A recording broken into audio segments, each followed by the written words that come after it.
మా రోజుల్లో ఎస్ఐ గారికి కాలు నొక్కే వాళ్ళని తెలుసా? టైఫాయిడ్ తో మీ ఫాదర్ పోతే 10th ఫెయిల్ మీ మీద జాలిపడి జాబ్ ఇచ్చారు. కాలేంటి ఏమైనా నొక్కుతారు. డిగ్రీలు చేసి వచ్చాం సార్. ఎందుకు? అడుగు తింటానికా? Zile zile, zile zile, eu alerg, gal, mile mile, mile mile pe ma. Mutton తెచ్చాను సాబ్. లివర్ వేసావా? లడ్డు కూడా వేసాను సాబ్. ఎందుకు? ఇక్కడ మా దావుతున్నాడు కదా.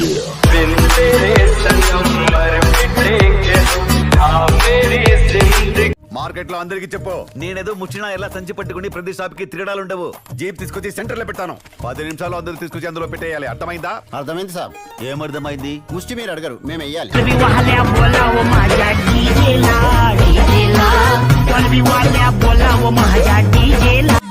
పాపం బక్కోడి మీద ఏంటి సార్? వాడు పక్కగా ఉంటే నేనే రెస్పాన్సిబిలిటీ. షాప్ లో మటన్ మొత్తం అమ్మేసుకోకపోతే కొంచెం తినచ్చు కదా.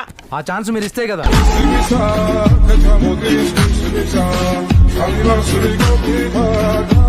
చచ్చిన పావుని ఇంకా చంపకు.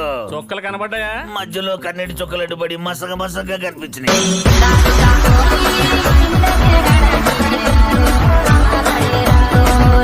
మీరు చెప్పాక గ్యాప్ లేకుండా కాప్ సినిమాలన్నీ చూశాను. పోలీస్ పవర్ అర్థం చేసుకున్నాను. అయితే ఇప్పుడు నువ్వు పోలీసు అవుతావేంటి? 10th ఫెయిల్ కుదరదు.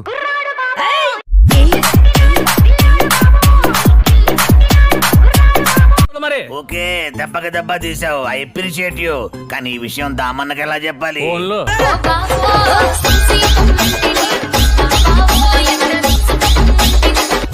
ఇప్పుడు నా పొజిషన్ లో సర్కిల్ ఇన్స్పెక్టర్ నెలకి ఎంత సంపాదిస్తాడో తెలుసా? ఎంతండి? టీఏలు డిఏలు కలిపి పిఎఫ్లు హెచ్ఆర్లు పోగా చేతికి నెట్ 37,500 రూపాయలు వస్తుంది. మా మెయిన్ కుక్ 50,000 ఇస్తామండి.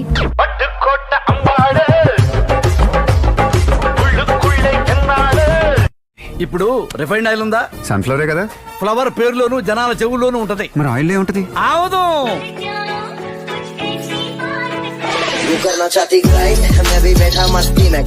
ఇలాంటి ఎంటర్టైనింగ్ ధమాకాలు ఇంకా చూడాలనుకుంటే like, share and subscribe to